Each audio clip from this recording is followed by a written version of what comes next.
There we go. Hello. Hello, everybody, and welcome back to the Make Me Believe podcast. Please join us by the campfire as I tell my wonderful wife, Kaylyn, over here, who is making all the noises that she can, some scary stories and some stories from the internet and efforts of making her believe in the paranormal, supernatural, and frankly, anything that goes bump in the night. You want to say hi? Hi. There you go. You got distracted I because I did. got some peanuts over here. Yeah, that's exactly it. Okay. Yeah. So Adrian, that's you. You want to say hi? Hi, hello. Gets very easily distracted. I do. He's literally like that dog from Up. Squirrel. Squirrel. It's 100% true. Yep. Is it ADHD or ADD or just You're talking to the wrong person. or just squirrel syndrome? It's just squirrel syndrome. That's what it is. Coined it. That's it. You have squirrel syndrome? I do. I have squirrel syndrome. Yep. Are you gonna act like a squirrel? Yeah, it's just yeah. Yeah, well, you can't have my peanuts. No. I like my peanuts. I don't know what's happening. I do. I want to eat something. Okay. All right. Well, you go for that. While you do that, you want to listen to some scary stories to kind of pass the time? No. Yeah? No. I heard was yes, so we're going to go ahead and go with yes. You want to know what a scary story is? Let me tell you a scary story. What is a scary story? All right, go for it. I'm interested. I almost died You almost died. Yes, you did. on Friday. See? Guys, well, I'm not making it up. No, you're not. So, I started a couple weeks ago. Well, actually, not even a couple weeks ago. 2 weeks ago. No. 3 weeks This ago? was a week. Oh, yeah. This was your third visit. Mm-hmm. Ooh. So I started donating plasma. Uh-huh. And you have a huge fear of needles. Yep. I hate them. I don't want anything to do with it. I don't like the human body. Disgusts me. Yeah. It's disgusting. That's all right. That's Okay. that makes me feel good. I know. You are fascinated by it. I'm like, I don't care. It Yeah. functions, we're good. Yeah, it's fascinating. Nope. It's like a car or like an airplane. Just learning how it works is just awesome. Sure. I'd rather learn how to fix an airplane than a car. Mhm. Anyway, I digress. So I went in for my third appointment. Uh-huh. Okay. I get there, wait in line, Boom. do the screening crap that they have to do. Mhm. Then I go sit down. Yeah. And I'm in the bed or whatever they call them. Yeah. Well, the girl comes over. She doesn't look very friendly. She really doesn't. She looks like she's very upset with her life. Does not smile. Nothing. Rude. I know. I was like, oh dear. And I was in a new section. That's who you want sticking you. Yeah. No, not really. Now, she'd smile when one of her coworkers would talk to her, but when she was dealing with the people, she didn't smile. She was Oh. not, like, the first two people that I ever dealt with there, they were super nice. Mhm. The first girl, she was friendly when she talked to you, Mhm. and she talked to you and she engaged with you and all that stuff, but she didn't, she wasn't, like, bubbly. Okay. You know, which, I mean, if you're not a bubbly person, I get that. I'm not. What? But You're I not? know. That's crazy. But she never would've talked with expected that. me and and she very quickly realized I was not thrilled about my life choices at that moment. Yeah. So she chatted with me and she figured that out and all that. And then the next time I went, had another guy, and I was like, just don't tell me when you're about to do this. I want to look away. He goes, okay, I'll just tell you a bad joke. And I was like, perfect. Love it. So What was the joke? The joke was, what kind of shoes do kidnappers wear?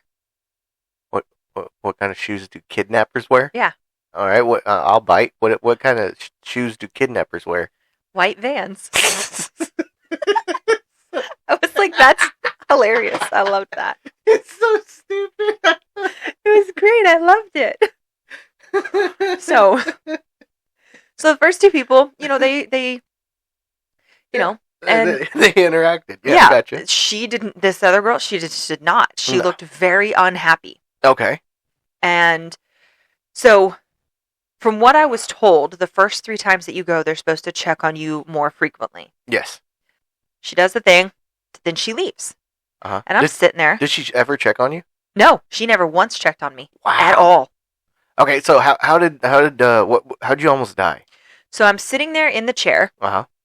and I'm pumping my hand like I'm supposed to, and I'm watching Criminal Minds on my phone, as I do. Yeah. And all of a sudden, I just started to get very hot. Now, I do have on pants, and I do have on a sweatshirt over half of my body because So you're telling me you didn't go to this place completely naked? no, I did not. Okay, all right. No, I had on socks and shoes and pants and a shirt and a sweatshirt because when they put the saline in, It's super you're cold. cold. It is super. It's sort of at room temperature. Our bodies are higher than room temperature. It's like a So- 20-degree difference. Yeah, so I brought it, and because the last time I wore it, I wasn't as cold. 30-degree difference. So, yeah, Yeah. probably. And so I'm laying there, and all of a sudden I'm like, oh my gosh, I'm really hot. I wonder if it's just the sweater because it was just kind of a gradual hot, not like sweating like not I'm instant, dying. yeah. And I'm like, okay, that's a little weird. And then I move my eyes up to the ceiling, and everything starts spinning up there, and I'm like, oh shit, that's not good. And then I get hot. Oof. Like immediately, I just feel like I've been dropped in the middle of the desert. Oh, Because shit. then the room was spinning, and then I felt like I was spinning the opposite way. And I Okay. saw another guy walking, and I've been that type of drunk. Yeah. I was not drunk. And I saw another guy walking, but I couldn't get my mouth to work to Okay. try to get his attention. And so I'm looking at him, and I feel like with my eyes, I'm going, please pay attention to me. Please pay attention to me. He kind of looks at me and then just walks right by. And I'm like, oh, crap. He didn't see me. Luckily, she came in Uh-huh. to go do something with somebody across the way. And as she's walking by, she thankfully walks really close to my thing because I could then go, ma'am, because I couldn't speak loudly. Yeah. And my voice would not cooperate. Okay. And she kind of walks over. She goes, yeah. And I go, I'm really hot.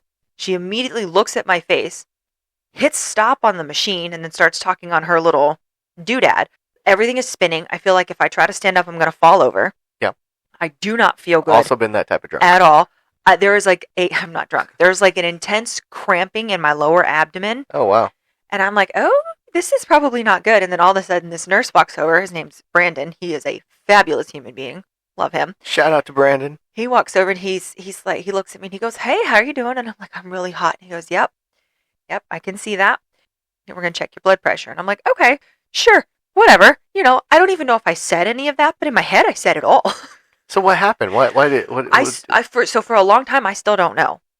Because they haven't told me anything. They just got that. Wait, you know now though. Yeah, I know now. Oh, okay. You're still in the moment. We're Got it, in got it, the got it. moment. So finally gets the blood pressure to work. It's 90 something over 60 something. That's pretty low. And I'm like, that's not good. Yeah, that's. I don't know much about blood pressure, and I know that's not good. It has to be over 3 digits, right? Once you get into the 90s and the 60s, it's not good. Not It's good. Got heading into hypertension. I don't know. It's words I don't know how to pronounce. So he goes, okay, we got to check it again in 5 minutes. And I looked at him and I was like, I have to pee. And he goes, I know, but you can't get up yet. We got to check it again in 5 minutes because we may have to give you more He fluids. knew you had to pee? Yeah, I told him. Oh, okay. I was like, okay. I have to pee. Okay. And he's like, okay, well, we have to. He's trying to get me to understand in the nicest way possible that I can't get up and go Yeah. pee. He's like, you just got to hold it. And so he checks it again. He goes, it's going up. It's going up slowly. And I'm like, okay, but I have to pee. He goes, okay, we're going to get you over to my area. You can go to the bathroom. He goes, we're going to get you unhooked, wrapped up, and then you can go to the bathroom. He goes, but what I want you to do, and he says this, in my mind, it was so slow. He was going, I want you to sit up slowly, swing your legs over slowly, stand up slowly, no sudden movements. In my head, that's exactly how he sounded. Uh-huh. I know it's not after talking to him when I was, awake. He didn't sound like that. So he goes, I'm going to get your stuff. You just walk slowly to the bathroom. Okay. So I do all that. And then I go and sit down. He gives me some goldfish and some electrolytes and water. And then I was like, I really want to lay down. I mean, I felt like I wanted to vomit and curl up into a ball at the same time. Yeah. And so go into one of the what do they call it? Physical rooms where they do all that. And I'm laying on that little bed thing. And then I sit up and I drink some stuff. And so by the time I left, my blood pressure was 114 over 78. And then once it was at that point, I was like, what happened? And he said, well, the machine malfunctioned.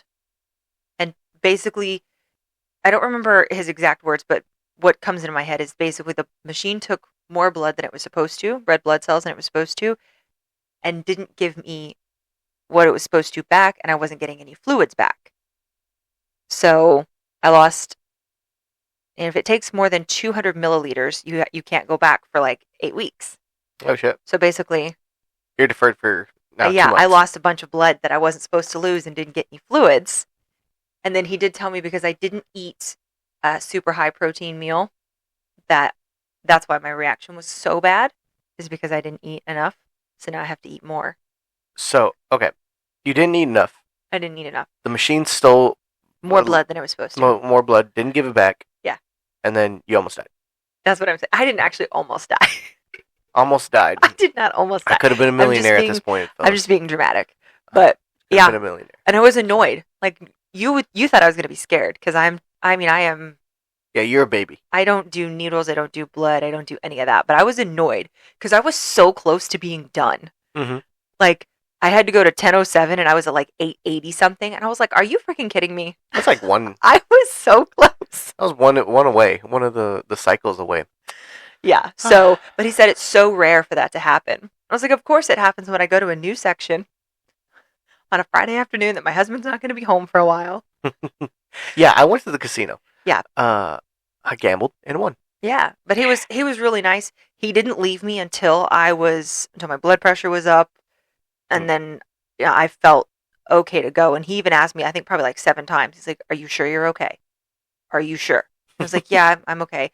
And then I told him, like, he said, "Do you have food at home?" And I said, "Everything has to be cooked, and I'm supposed to go grocery shopping today." And he was like, "No, no, you're not doing shit." He's like, "Get food on the way home, go home, lay down, do nothing." I was like, "Oh, okay." And then about 7 o'clock Friday night, my adrenaline just gave out. And I was like, oh my gosh. And then I took the wrap off and I ended up having to call you because the wrap got stuck to the spot. And so when I pulled it off, it bled and I'm freaking out. I start crying. And then I called you and I was like, what do I do? And you're like, put a Band-Aid on it. It's fine. It's okay. You got it. Yeah. So now it's that's what I'm saying. Telling people that's my death, my almost death. Yeah. I did not almost die. I'm just being dramatic. Whatever. Yeah. I got life insurance on you. Could have been a millionaire. That's what when I told my dad about it, he goes, "Man, so what you're saying is I need to get a life insurance policy out on you." Exactly. No, that's mine there, Mark. Well, because my mom used to be the beneficiary to everything before I got married. Yeah, now I am. And my dad goes, "Wow, I see how it is." Mm-hmm. I was like, "Listen, she'd have shared." No. Yeah, so I still have to take it easy. Yes, you do. And if I get too excited and my heart rate goes too high, I feel super winded. So what you're saying is, I need to bring my A game with these stories. So you're gonna literally try to kill me on air. At least get you to pass out a little bit. Why would you want me to do that? I just want to see it happen. I do not want to see it happen. And then I could forever say I told a story so scary it made Kaylyn faint. You're gonna leave out the part that it's because I lost. We're not talking about that. We're not talking about that. We're talking about the fact that I'm gonna tell a story so scary that it made you faint. That's it. Hey, you ready to get into these stories? I would like for you to tell the truth. But you did give me some Gatorade, and I'm very excited about that. Oh yeah, by the way, can you open this one? Yeah, give me. I don't have the strength to do that. Give me. So that's been my Friday and my Saturday, and then so yesterday we can say this now. Yesterday we went and picked up a hot tub to help my dad out for my mom, and Adrian forbid me from doing anything. He said, "You weren't allowed to touch anything. Don't try to pick anything up. Do nothing." To quote Big Bang Theory, the word is forbade. Forbidded. All right, Raj. Okay. So are you ready? Yeah, I called you Raj. Wow, I'm definitely going to eat the peanuts next to the microphone. Are you ready for some stories? I got 2 for you. Listen. What? I don't have the energy for this. Yeah, I know. I'm hoping. Fingers crossed for that. If y'all don't hear from me next week, he killed me. Yeah, there we go. So you have 2 stories. I do. Are they longies? One is not. Well, while you're thinking about that, not thinking about it, I do want to give a shout out to Brandon for being so nice.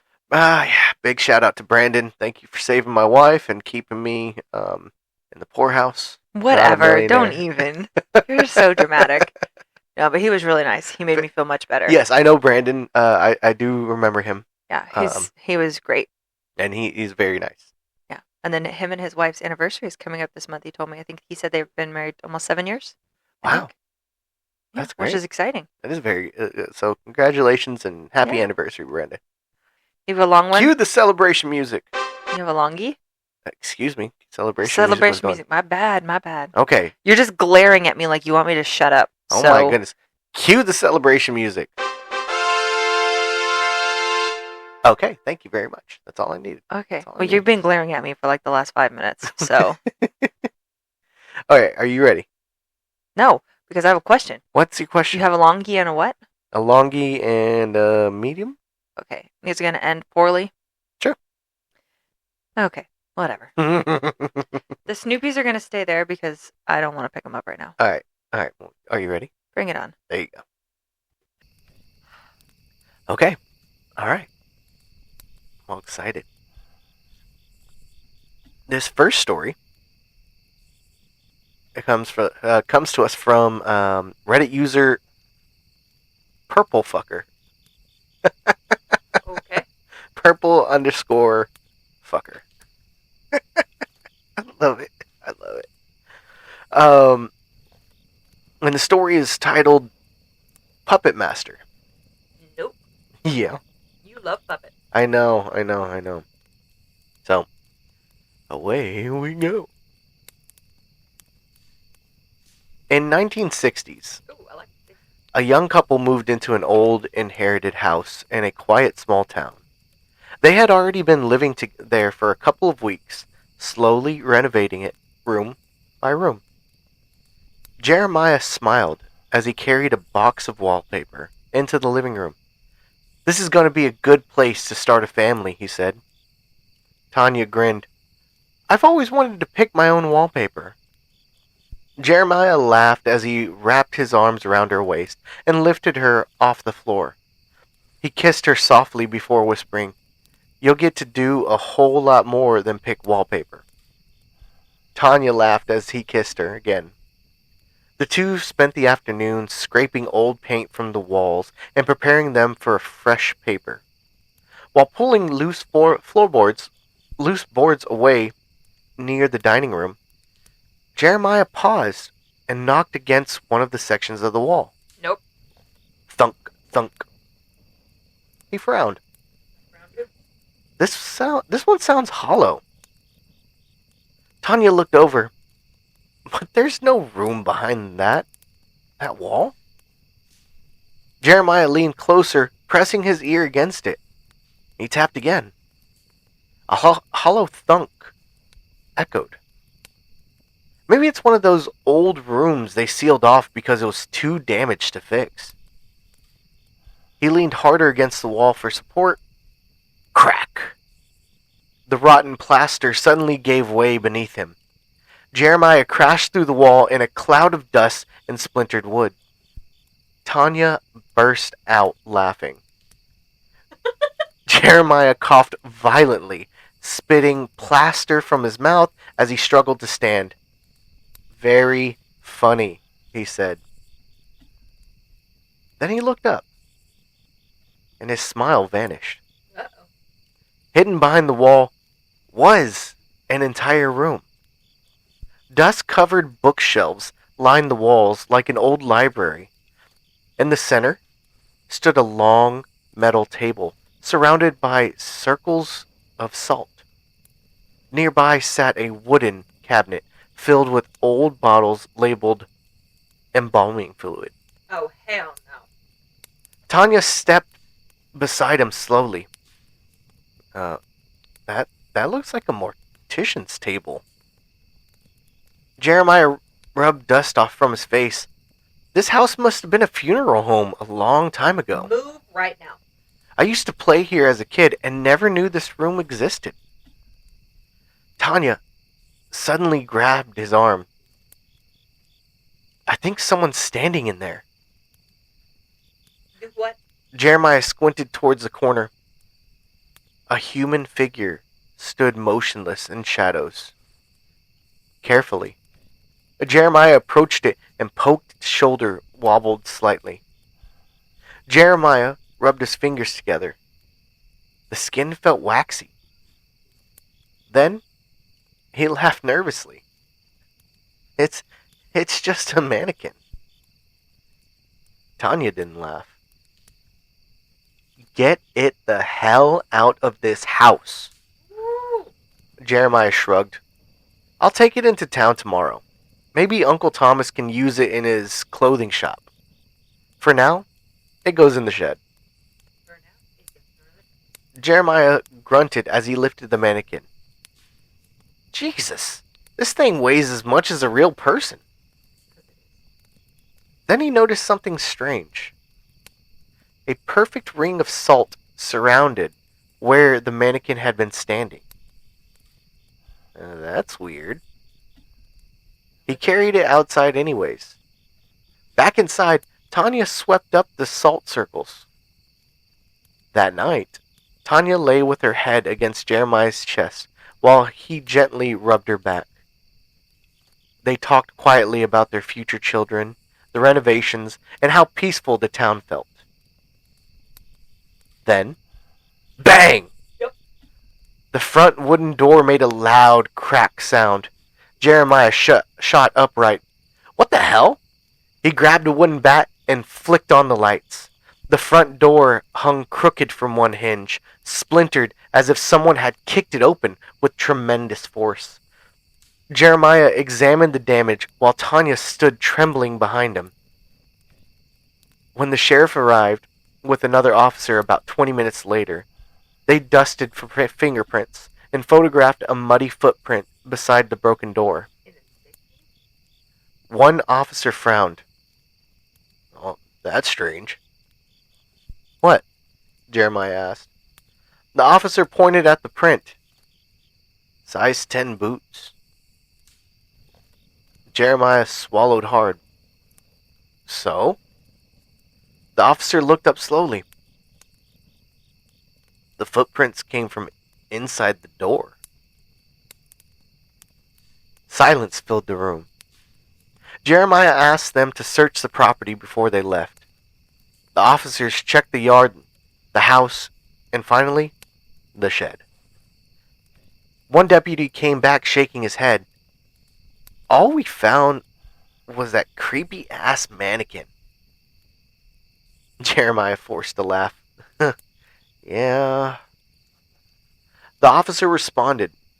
We checked its shoes, too, the deputy added. Way too big to match the print. After they left, Jeremiah had to leave the front door entrance open for the night. The door was too badly damaged to even attempt to put it back. Tanya sat quietly on the bed afterwards, visibly shaken. What kind of person just kicks in someone's door for no reason?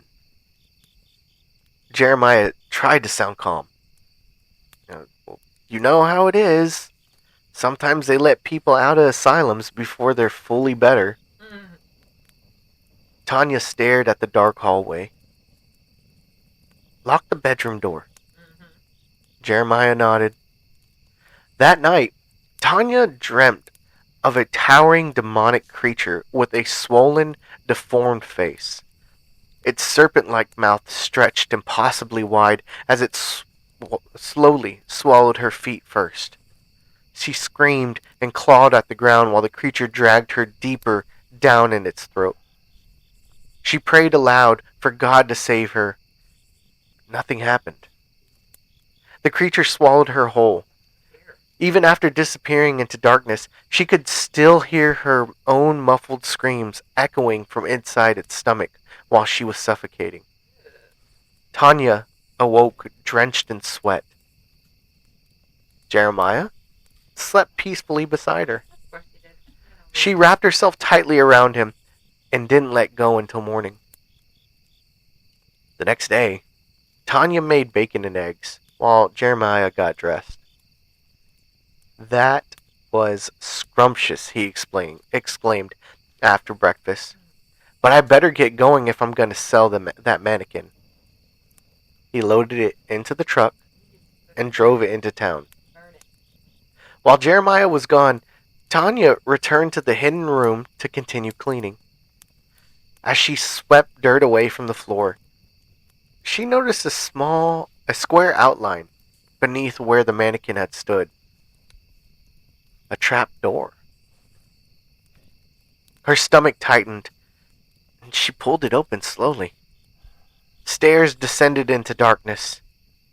Tanya grabbed an old oil lantern and carefully climbed down. Are you insane? The room below made her nearly faint. 7 mannequins stood silently against the walls, looking forward. A massive pentagram had been painted across a stone wall behind them. Oh my God. Her voice trembled. What the hell happened in this house? She cursed Jeremiah under her breath for convincing her to move there. Then, something sharp brushed against her leg. You need to leave right now. She gasped and dropped the lantern. The flame flickered wildly as she snatched it back up. She felt a thin scratch bleeding down her calf. Her breathing became shallow. Slowly, she looked back at the mannequins. Every single one of them was now facing her directly. Tanya stumbled backwards and ran upstairs. She waited nearly 2 hours before Jeremiah finally returned home. The mannequin sold, he announced proudly. Uncle Thomas gave me $5 for it. Tanya grabbed him immediately and told him everything she found beneath the floorboards. Instead of panicking, Jeremiah's eyes lit up. That's good news, he said. She stared at him in disbelief. If he bought one, maybe he'll buy the rest too. Jeremiah, I want those things gone, Tanya shouted. He nodded. I'll call him. A few minutes later, Uncle Thomas agreed to buy the remaining mannequins for $4 each if Jeremiah delivered them all together tomorrow. Jeremiah hung up the telephone smiling. This house is already paying for itself. Tanya didn't smile back. That night, while preparing dinner, Tanya noticed several kitchen knives were missing. Oh no. Jeremiah? Where'd the carving knives go? They're probably still packed away. No. I used them a couple nights ago. Jeremiah shrugged. We'll look after dinner. Later, the two finished eating steak and felt sleepy afterwards. Then came another knock at the door. Jeremiah opened it to find the same 2 officers standing there. Neither looked happy. What's wrong? Jeremiah asked. The older deputy removed his hat slowly. I'm sorry, son. Your Uncle Thomas was found stabbed to death inside his shop. Jeremiah froze. Tears rolled down his cheeks. Well, you know who did it? The deputy shook his head. All we found were bloody size 12 footprints. The officer exchanged glances. Mind if we see your shoes? We heard you were there earlier today. Jeremiah silently held them out. Size 9 and no blood. After offering condolences, the officers left. Tanya guided Jeremiah back inside while he tried to process what he heard. Finally, he grabbed the wooden bat again. All this weird shit started happening after we found those damn mannequins. His jaw tightened. Show me the trapdoor. Tanya led him back into the hidden room. Jeremiah opened the hatch and descended the stairs first, gripping the bat tightly. The lantern light trembled across the walls as they entered the underground chamber. Then, Jeremiah stopped cold. His voice came out barely above a whisper.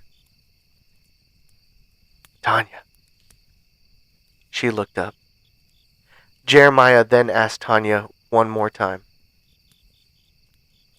Where are the mannequins? The end. Whew. Oy. So I saw that coming. Did you? That they were going to be gone? Yeah. Yeah. What do you Okay. think those salt circles were for? You wackos. I was expecting the panicins. Wow. The panikins? The panicins. The panikins. Yeah. What are the panikins doing? It's over, Panikin. I have the high ground. Wow. Okay then. Woo! Proud of myself. Yeah, I was expecting the mannequins to have killed them. You know, Jeremiah. Yeah. Oh, Yeah. that's coming. Oh, it's coming? What's coming? Or maybe the mannequins are taking over the town. They appear to be murdering people. Yeah, slowly. Making new mannequins. Ooh. I don't think they're making new mannequins. What if they are? I think they're people. I don't think they're mannequins. I think they're people. But they were... I think they're people. You think they're people? I think they're people. Yeah, that's not how it works. Okay. They're haunted mannequins. Okay. I see what Killing people. you're trying to do here. They were in a hidden room Okay, in a dear. trap door underneath the earth. Okay, dear. Absolutely ridiculous. The lengths you are willing to go. What I think is interesting, and I mean, I want to look this up, but did they do fingerprinting in the 60s? Yeah, the 60s. The 60s have been around since the 20s. No, fingerprinting. Yeah, but did they like fingerprint crime scenes? Think so? I don't know. I don't know. That is a good. You're gonna try to kill this, aren't you? You're gonna look at you. You got scared. You got freaked out. You almost fainted. I saw it in your eyes. And you're over here just trying to Google if there was fingerprinting in the 60s because you don't want to. You want to find some escape. I get it. It's fine. It's all right. I'm here for it. You do whatever the hell you feel like you gotta do to make yourself sleep at night. Now, just what know. is your deal? Oh my gosh! Sorry, I was ranting. You were. You're ridiculous. Absolutely, in the best kinds of ways. So, tell me. So, fingerprinting was well established and essential forensic tool in the 60s. Boom. However, everything was processed by hand instead of digital scanners and instant computer databases. Law enforcement used ink, paper cards, and physical filing cabinets to catch suspects. That's what's up. See? They're going for it. What if they found that the fingerprints matched like people that died like 30 years ago? Or went missing 30 years ago? Dun dun dun. You're such a weird human being. What? Well, because I'm all for this? Yeah, whatever. Sure. I'm weird. I can't with you. I'm weird. I'm the weird one. Whatever. So it was entirely manual to fingerprint in the 60s, physical art form that relied on ink, paper, and physical labor. So they are not doing fingerprinting on a freaking B&E. Maybe they did. What if they did? What did you ever think about that? What if they did?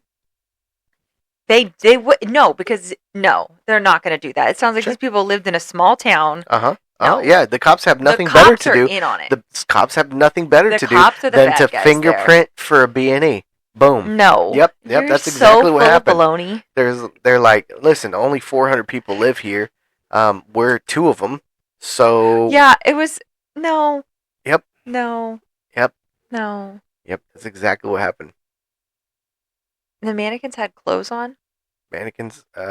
That's weird, because normally, if you find a mannequin outside of a store, they don't have clothes on. Okay. And Did so the mannequins have clothes? Well, they kept checking their shoes. Oh yeah, they did. Yeah, they did have clothes. Checking the shoes. I want to know what size shoes the mannequin had that was in the shed. I didn't like the air quotes you did there. Oh, okay. I'm sorry. I'm sorry. I don't like the air quotes there either. Listen, They dressed up the mannequins. Who wants a naked mannequin? I You know, do just not hanging want a out? mannequin at all. Exactly. Do See, you want a mannequin? I do not. I But can if get you I one. live, but if I I'll get you a lived in mannequin. a mortician, Send him mannequins. if I lived in I a would not live there. funeral home, You would be living there alone because I would if I not lived be in a with you. funeral home, if No. I had a mortician's table centered, and I had some mannequins, so that way I I'd be would like, set okay, here's that part of the house on fire. here's how we dress them, here's how we do this, here's how we do this, and then just for fun's sake, if I had demonic basement going on, for all the demonic experiments I did, yeah, I'm gonna dress my mannequins because the chances are Oh of these mannequins coming to life and chasing after people. You want these mannequins to chase after people, naked? No, you don't. You're gonna give them a little bit of dignity. Isn't that more horrifying? It slightly. I would be horrified to be chased by a naked person. Okay, we're gonna. That would be horrifying. There's thoughts I can't say on the podcast, but just know, just know, it would be less horrifying if a mannequin dude with the tiny ween was chasing after you. just saying. Really? Would it though? I don't know. Would it? I don't know. It would be. Which one would you be more afraid of? Any of it is horrifying to me. A mannequin, a naked mannequin chasing after you, Listen, massive ween versus tiny ween. no. Which We're one? not having this discussion. Which one? Which one would be more All horrifying? of it would be horrifying. Yeah, exactly. You It's know which all one. You know which horrifying. one you're leaning towards. It's all horrifying. Anywho, hi. We got to get out of this. I'm spiraling. You here. are spiraling a lot. I'm developing a headache. Okay, we're gonna get into the next story. Listen, I don't know when, putting salt around stuff became a thing. Uh-huh. But maybe they should have read some books, asked some questions. Honestly, though, I think even if there weren't these creepy little dolls in the basement. Okay, they were mannequins, but yeah. Whatever. If they weren't in the basement and there was still demonic drawings on there, I probably would have been contacting a preacher. A preacher? Okay. Somebody, hey, listen, I need you to come over here, take a look at this crap, and cleanse the house. I wonder what cut her whenever she was in the basement. Probably one of the knives that they stole. And then used to go stab his uncle. That might be true. That is true. That might be. Why would the knives go missing? She gets sliced in the calf, and then the uncle gets stabbed to death? Well, who knows if the trap door was open prior to that? Nobody would have known. Well, what if there was a bunch of stuff underneath there, and they just had something sharp? You're so full of baloney. I don't know. I'm exploring the options here. Because the door was kicked from the inside. Mm-hmm. So one of the mannequins got out from the basement, took a knife, probably brought some back to his friends, and then left. Okay, all right. We have a timeline going here, and I like it. Any of it were real, but it's not. Sure, whatever helps you sleep at night. I sleep perfectly fine at night. I'm gonna go. Except for that cannon that went off at 5 a.m. this morning. Boy, howdy! There was lightning struck very close to the house. I know this because my eyes were closed, and then all of a sudden I see a bright light. Yes. And then immediate cannon. Yeah. Like it was. Wow. Yeah. This is. Yeah. So that was real. That was real. That cannon fire was real. Yes, the mannequins with the cannon fire. The mannequins did not have the cannon fire. What if the cannon fire was to hide the mannequins' activities? Sound blocking out. Can't hear for a second because the cannon just went off by your ears. Mannequin can do whatever he wants. Get out of the house. Whatever. Do you just say words and hope that they make sense when you 100%. sputter them out of your mouth? Listen. Yes, it's 100% correct. I don't know where these thoughts go. I just open my mouth and I know. A general direction, and just start spewing stuff, and then it'll find its way. It'll find its location, its destination. Mm-hmm. Yeah. Oh, I know. Not all of them land. No. I know. Yeah, it's pretty great. You ready for the next one? No. Absolutely. All right. How was that a puppet though? Well, the mannequins are a form of puppetry. Yeah, but that's not a puppet. They can be. No, they cannot. Yeah. No. Mm-hmm. No. Yes. Mannequins don't What is the definition of a puppet? act like What is the puppets. definition of a puppet? I don't know. Look it up. What is? I want you to tell But me. I just imagine like a ventriloquist doll type puppet. That was what I was hoping would scare the ever-loving crap out of you, because I know how you feel about them. It's really interesting. You get more scared on this than I do. Sure. A puppet is an artificial figure representing a human, animal, or object animated or manipulated by a person, the puppeteer, using hands, strings, rods. Oh, so things that mannequins don't have. Got it. Continue. I don't think it's. Oh, shadow puppetry. Why don't you ask if a mannequin and a puppet are the same thing? Okay. Okay. All right. Because I had in my head like a creepy puppet, and Can that's what I was a hoping. mannequin? I was hoping because I really wanted you to be scared. Can. And do you know how to spell it? I don't know how to spell mannequin. Oh, Found you're it. so cute. Can a mannequin be a puppet? Be considered a puppet. Okay.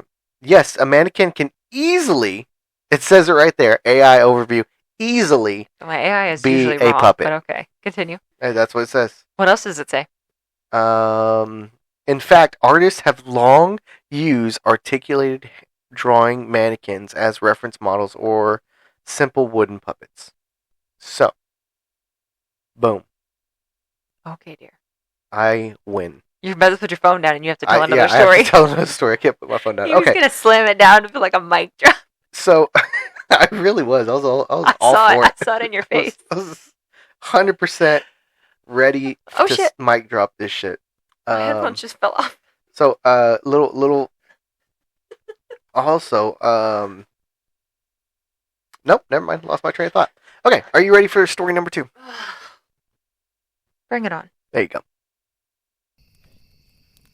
Okay, all right. So, story number 2 is a real encounter story. Ooh. That means I have to be nice? Yes. Question mark?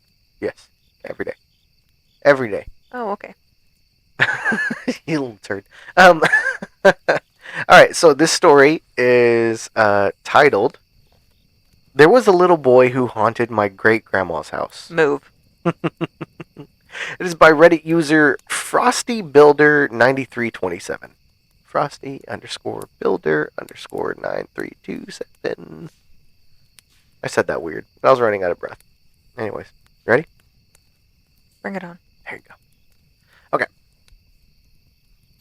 I am a Utah native born and raised, and I had the privilege of being able to know my great-grandma. She was the sweetest lady and loved her grandkids. Being young, I remembered going to my great-grandma's quite often with my cousins and siblings. There were only 2 girls on that side of the family, me and my cousin. And my cousin would rarely be at my great-grandma's house. So I was stuck with all the boys, and I remembered them telling a story of how great-grandma's house was haunted. But there were 2 stories I was told. One of them was that the little boy got hit in the road in front of great-grandma's house. The road that my great-grandma lived on was commonly used for drag racing or people speeding back and forth. I remember it was a 25 road, and people were usually doing 45 to 50 down the road. People getting hit or hurt on the road was very common, even when the neighborhood was new in the 50s. We were never allowed to cross the street or even play on the sidewalk near the street.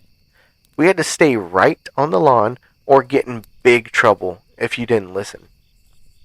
The second story I was told was when my great-grandfather purchased the home in the early 60s. The original owner who built the home sold it because one of their children had fallen from the top of the bunk bed in one of those rooms and split his head open and died. These were the 2 stories I remember being told by my cousins. And, interestingly enough, my great-uncle would tell us that there was a ghost of the little boy that haunted the house and that he had seen him on multiple occasions. My great grandma would get upset if we started talking about the house being haunted. She didn't want him to scare us and told him not to talk about it. My first real experience in the house, I was about 7 years old. It was Thanksgiving, and I was dropped off at my great grandma's while my mom was helping with the cooking at my grandma's. It was always a thing being a kid that you would have take a nap in the middle of the day, and my great grandma was no exception.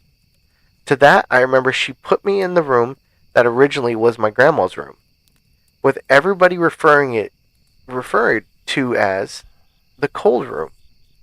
It could be 100 degrees in July, and that room would probably be in the mid 60s. Hell no. And the house was too old to have any type of AC built into it.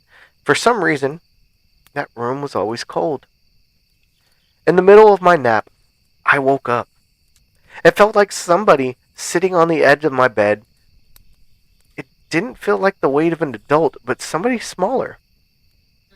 I didn't see anyone, and the curtains were drawn, the door was closed, so I closed my eyes and tried to nap, but I still felt like somebody was sitting at the bottom of the bed.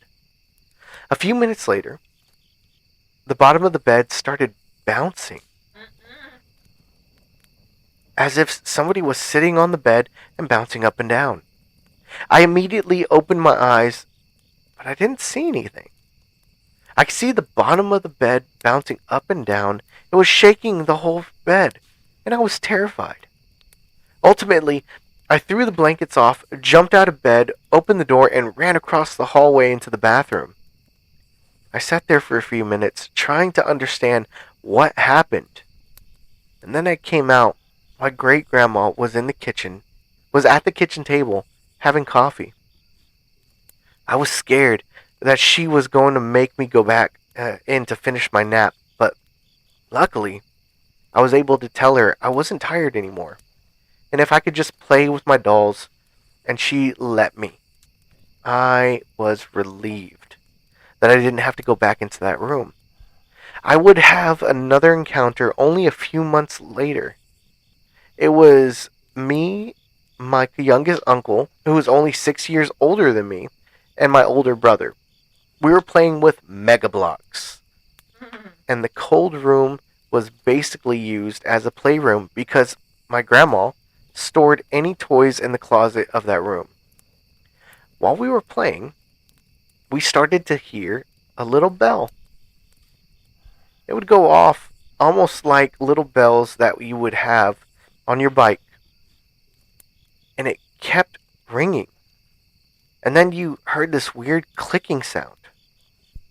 And we realized that sound was coming from the cold room.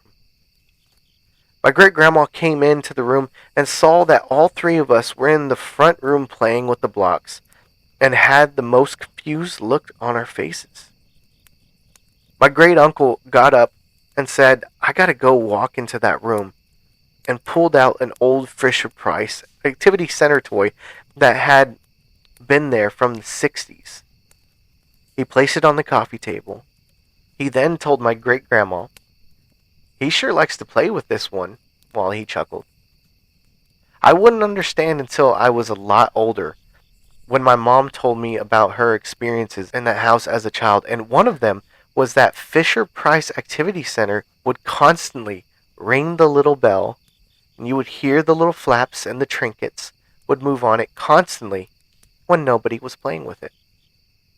She said that one time while she was in my great grandma's room, she saw her jewelry box levitate in the air as if somebody was holding it, and immediately dropped when my mom walked into the room.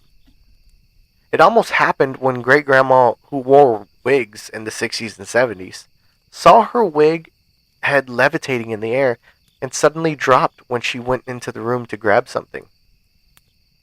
But it was my late grandpa and great uncle who seemed to interact with the spirit most. My great uncle would tell us that he would see the little boy peeking out from the cold room, or my great grandma's room down the hall. Sometimes his records would be pulled off the shelf in his room. My great grandpa, who loved his garage, No one was allowed to go in there. Complained to my great grandma that while he was working on his car, he saw little feet walking around the garage. He thought it was one of his kids, but he realized the feet were way too little to be any of his children at the time. This had been going on for years, since my grandmother was a tween and my mom was a little girl. They all experienced things going on in that house. My great grandmother passed away when I was 9, and my great uncle lived in that house until he passed away in 2022. Eventually, my other great uncle, his older brother, decided to sell the house. I came over with my husband to help clean and pack up things in the house, and I remember telling my other great uncle on how the older cousins would tease us that the house was haunted as kids. He was very honest and said, well, a little boy died here before my dad bought the house. I asked him how he knew that, and he said it was on the property records. I asked my uncle how the little boy died, and he said, well, according to the records, he fell and hit his head climbing out of bed. I got chills, realizing it wasn't just a scary story that my cousins would tell me, but something very real. And even going into the house as an adult for the last time, I still stayed clear of the cold room. The end. Whew. That's a longer read than I thought. At least the entity. Entity. Okay. Your hands are underneath the cover, so I'm gonna go ahead and say I didn't see the air quotes. Okay. All right. It doesn't seem malicious. Just wants to play. Just wants to play. Play with me. Can I say that? No, you cannot say that Why not? because you creep me out when you say it. Aw, Go ahead. Adrian, Why do you have to use my name? will you Why? come and play with me? No. Okay. All right. You're done. You're done. Please, Adrian. Nope. Nope. We just want you to play with us. Nope. I'm good. I'm good. Adrian. You better stop it. I'm gonna kick you.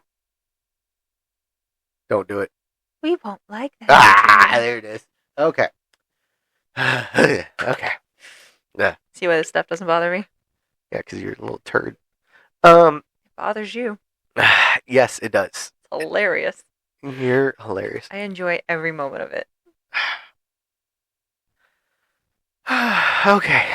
All right. So, I kind of want to know where this house is. I wanna see right? it. It's in Utah. I'm not from Utah. You're not from Utah. I'm not from Utah. You're not. I'm That's not. That's where I know you from. Not from Utah? Not from Utah. There you go. See, I knew it would come all together. Okay. That is cool, though, that you got to know your great-grandmother. Yes. Very cool. Very cool indeed. Yeah, because I never got to meet either one of mine. I'm 10% sure that I met one of mine. On my dad's side. Oh, okay. But that could also be me just meeting one of my very old relatives. Because I have The so many. boys have met both of their great-grandmothers. Yes, they have. They don't realize the coolness of that. No, they do not. Because they're also little turds. Everybody's a turd today. Including you. Yeah, just a little bit. Especially the dog. She's on my blanket right now. You got up. Or I did. You got up and the dog seized the moment and laid on your blanket. She did. She's kind of a butt. Oh, well, you and your Snuggie. I know. It's so cold in here. Somebody got me a Snuggie as a joke gift. Ha! Joke's on you. I love it. It's old Daniel Tosh joke. Whatever. Okay. Whatever. It is interesting, though, that room is always so cold. Right? It is. Now, I do have a buddy that has experience with a cold room in the middle of the summer. Him and his uncle, I believe, were renovating a house, a bathroom, in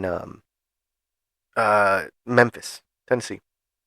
And they were just working. All of a sudden, the room dropped like 30 degrees instantly. Oh, wow. And so him and his uncle just got the hell out of there, and they wouldn't go in till the next day. Oh, wow. Yeah. Didn't your mom go, was it last year maybe, went to Utah and the house that they were renting didn't even have a AC unit? Yes. Okay, so not having one was maybe not when the house was built, I don't know, but was not super abnormal to not have an AC unit. I'm not sure. That's fascinating. Right? I would definitely want to know why that room was cold. Because it's haunted. Okay. There you go. You want to know? I'm telling you. Okay. Telling you now. No, it's 100 degrees outside, but there is a logical yeah, explanation. Yeah, there is. It's haunted. Okay. You're just brick walling me on that one. Just not even anything. What is your explanation? I want to hear what you got. I'd have to see all of the reasons why the room could be cold. What reasons do you think that the room would be cold? What reason do you think it would be a 40-degree difference in one room only? I'd have to look. Do some research. What are you going to look on? The Google. The Google? I love the Google. I've got great Google foo. There's some great Arctic vents going underneath the surface and just popping up directly underneath that room. Maybe. Yeah, okay. Now who's reaching? All right. Ladies and gentlemen, we got her. No. Yeah. You don't. Yeah. You can think that all you want, but I don't believe in any of it. All right. Whatever you say. I'm about to throw my shoe at you. Listen, this is a great story. It is. That was a great encounter. I like that nobody died. It's great. Yes, I love that. Frosty Builder, I think that was a fantastic encounter, and thank you very much for sharing your story. Yes. We are so much closer to having her believe. No, you're not, but okay. Okay. Right, you think whatever you need to think? Sure. To make yourself feel better. Okay, whatever you say. Are you ready to get into updates? Sure. All right. So, Can update I number kick one. You in the knee? No, you cannot. Update number one. You still did. Whatever. Comes from C Illustrator, 5310. That was the story of never go camping alone. Duh. Duh. Just. So it was. Let's see. Their update is a nice little fun time. And that was pretty funny. If you and your dialogue between you and your partner gets a little bit more witty, and your reading is slightly smoother, which both will improve over time, I could see your podcast really taking off. Good stuff. Let me know if you want any more of my stories to read for your podcast. So, potential. But I'm not your partner. I'm your wife. We can't say partners. I don't call you my partner. You're my partner. No, that's my husband. Yeah, that's my wife. My partner in crime. That's my honey bunny boo bear. Okay. Yeah. You my sweet thing. There we go. That's how we sign cards to each other. Yeah, that is. Yeah. But listen. Go back and listen to our first episodes. You will see how much we've improved. Yes. So I mean, the potential's always there. We always improving stuff. So I enjoyed that. Don't go camping alone by yourself anymore. I'm just telling you what. Yeah, that's why I'm alive. That's why you're alive, because you didn't camp alone. Correct. Just that one specific instance. Yeah. Because you didn't camp alone, you're still alive. Correct. No other side journeys could have killed you. Just you're like, I've been into the future. Yeah. I know how I die. It's as long as I don't camp alone. I could live forever. Is this like a Doctor Who event? Yeah. Yeah. 100%. I love Doctor Who. As long as you don't visit Transalore, you're good. I guess we're nerds. I love Doctor Who. I need to know what streaming platform it's on. Pretty sure it's HBO. It wasn't the last time I checked. All right, we'll check it out. Okay. You got any more for me? I do. Okay. So this next one is a bit of a longie. It comes from David Hallow. Okay. David Hallow, great stories. Yeah. Um, You told that creepy one with the ocean? yes. Okay, yeah. Something is alive beneath the rig. Yeah. No, that's why you shouldn't go in the water either. Listen, You stay in your house, man. He wasn't. They weren't alone in the water. No, they weren't. They weren't. Yeah, nobody was alone in the water. There's two guys down there. Yeah, and then look what happened. They both went cuckoo. They took a partner. They are crazy for Cocoa Puffs. Uh-huh. Yeah. Fruit Loops. Are you truly crazy when the thing that's going after you is real? Ooh.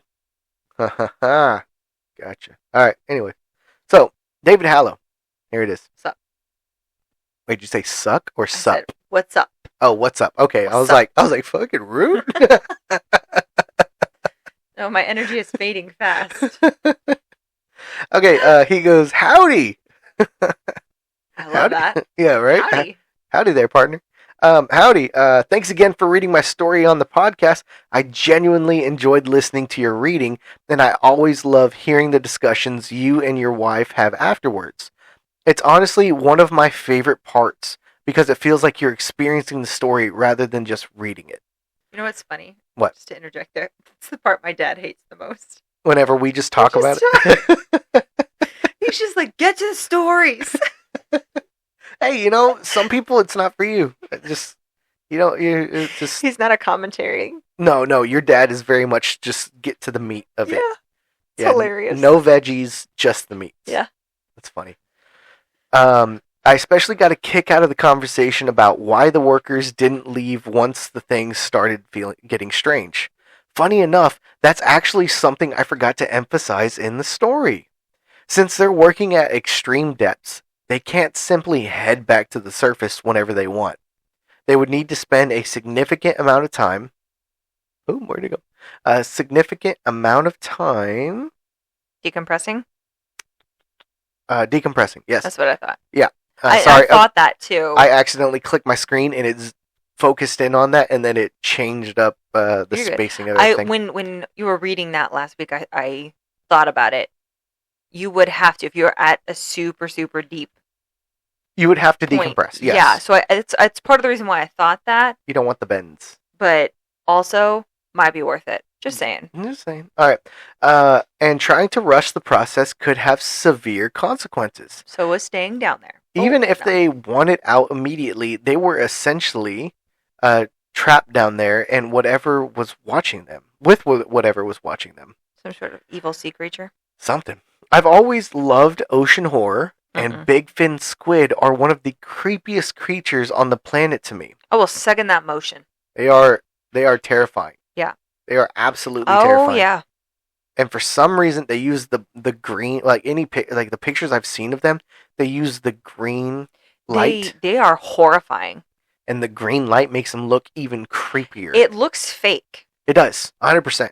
It looks like graphics from a PS2 game. It's no.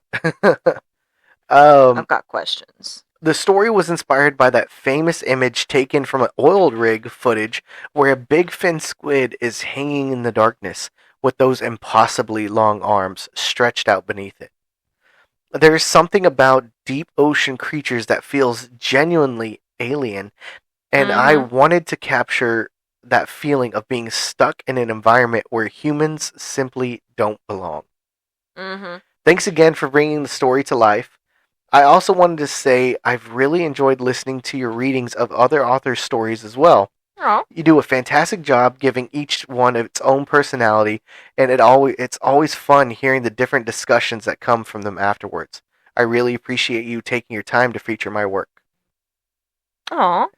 Thank you very much for the very kind words. I appreciate it. I definitely work at it and try to get better as we go. Yeah, which I don't hear off air is that whenever he does stumble and all that. Oh, it stumbles hard. Like, I'll look at him and I'll go, that was rough for you, huh? Yeah. Yeah. Yeah. Sometimes some of these stories, I have to do spacings and punctuations, but there's times where I will be super lazy and won't edit them at all. Now, I don't change the wordings much, just maybe like if there's a grammatical error, I'll fix it here and there. But punctuations and spacing is really big. And there's times where I stumble super hard because I Yeah. don't have the time, or I'll forget to get a story until the day of, and so it's I try. Yeah, I also have noticed you'll read a story like 3 or 4 times before you say it here. Mhm. And then when you say it here, you get to a part and you're like, wait, what? Because the way that it's written is either very confusing or they've put a word in that just confuses the whole sentence. Mm-hmm. And you don't catch that in the 3 or 4 times that you're reading it because you're not reading them out loud. Yeah. And then when you go to read it out loud, you're like, oh, snap, brain can't compensate for that. Shoot. Yeah. It happens. It's funny because you won't let me read them. No. Because I proof things. I've been a proofer before. Yeah. And so I can look at it and go, okay, well, let's fix this. Let's fix this. We need to change that. This is the word that it's probably supposed to be. You've proofed things before, the reading and all that, and I can barely comprehend the English language. So, fun times. This is a great You're dynamic. so funny. It's because you just don't want me to know the story. Exactly. Duh. Yeah. That's the whole bit. that's the whole premise of this podcast. I know. And he just tells me, he'll go, the story this week. It's going to be so good. Yeah. Oh, yeah? What's it about? Can't tell you. Can't tell you. No. Just wait. Just wait. So these are that one story, that was my genuine reaction, but we didn't put that up first. Yeah. The Christmas episode. Guess Cody's living our town after all. You gotta let it go. I'll never let it go. I'll never let it go. But we did end up posting that genuine reaction. Yes, we did. We did. Because, oh my gosh, I was mad. I was madder than a hornet. Oh, I was so mad. I'm still mad. How dare you? The audacity. That was great. That was just so much fun. Mitigated gall. All right, settle down there, Grinch. All right, well, before we get out of here, let's talk about the other podcast. Let's talk about the other show. The Chills and Thrills podcast? That's the one. With you and Connor? That's us. You guys are talking about Creed now, aren't you? We are, yes, in the middle of Creed franchise. You guys are going in and deep diving into the trivia and all the things in between. 100% correct. Scores, favorite coughs? Wow. Yeah, favorite coughs. Quotes, scenes. Yes. I'm choking again. Hold on. Oh, you're choking. All right. Yes. It's a little spoiler alert. It's 2026 right now. Creed 1 came out in 2015, and I watched it for the first time this week. And I talk about that because I was a little ashamed that you hadn't seen it sooner. Yeah. Don't be. Rude. I liked it. I did not. I watched it way before you. Yeah. I didn't care for it. Wow. I know. But anyway, I cared for it. You guys go into all sorts of different movies, not just. Yeah. How would you define Rocky and Creed? Franchise. Like, no genre. Smartass. Sports. You're making me so angry right Triumph. now. Like, I'm so mad now. Stupid coyotes. Anyway. Those are the genres that you find Rocky and Creed in. Okay. Do you guys do Triumph. horror? Yes, we do horror. And you guys are going to do... creature features. Yes, that's the word. Sci-fi. Yes. Yep. Words will come to me eventually. We'll talk about like all the kinds of movies. Right now, this year, we're focusing on franchises. Okay. So, we did Nightmare on Elm Street franchise. Yeah, unfortunately, I was a part of that one. You were. It was great. I wasn't in the show. I had to watch them. My husband over here, who's supposed to love me, you loved it. Forced me to watch those movies. I swear, brain cells, especially during the Freddy vs. Jason movie, left. Such a great movie. No, they leapt out of my head. I watched them crawl out of my ear. That was great. I love that movie so much. And say, freedom! It's such a good movie. No. Yep. It's atrocious. Movie. Yeah, so they've done some several ones like that, but he can be found on all streaming platforms. Yes, he can. Including YouTube? Including YouTube. Oh my gosh. And you can find him on Facebook? Yes. Chills and Thrills Podcast. Oh. Do you know who else you can find on Facebook? Oh, tell me. Us. Us. The Make Me Believe Podcast. That is fantastic. And you can find us on Instagram. Ooh, I like that. And YouTube. And I'm so sorry because I have not posted last week's episode yet. And so I'm going to do that today. Yeah, 48 hours. I'm sorry, guys. Okay. My bad, I failed. All right. All right. I'll forgive it this Okay. time. But you can also find us on all the streaming platforms too. That is correct. Wherever you're streaming now, you can stream us other places. So if you're listening to this episode, go ahead and re-listen to this episode on, like, if you're listening to this episode on Pandora, check us out on Spotify. Just listen to the same episode. Make sure there's no real difference. And then let us know. And then let us know if there is. If there's not, then just, put a comment saying there's not. Try YouTube. We don't know. Yeah, we don't know. Yeah, try all three. Yeah. And you know what? Just explore. Go for Audible too if you're really going for it. I'm super curious what it sounds like on Audible. I'm very curious about it myself. Yeah. You should probably check that out. Uh-huh. Or somebody should. Yeah. Let us know. Balls in y'all's court. Yeah. Let's go. Anyway. Summer's about to get off and kick off and get started. And yeah, it's a good time for sitting around the campfire. Yeah. Especially with the Scary s'mores stories. and all that. Let's go. Let's do it. Okay. We should, at some point in the summer, record outside with an actual fire. Yep. Because we have a fire pit. We We do. just need it to stop raining here. Good gravy. It's been raining. Like nobody's business. Crazy. We haven't, I don't think since the beginning of April, Mhm. we've had a single week that we haven't had rain. No. It has rained at least once a week since the beginning of April. Plants are loving it. Oh, yeah. But the rest of us are not. Nope. Anyway, So.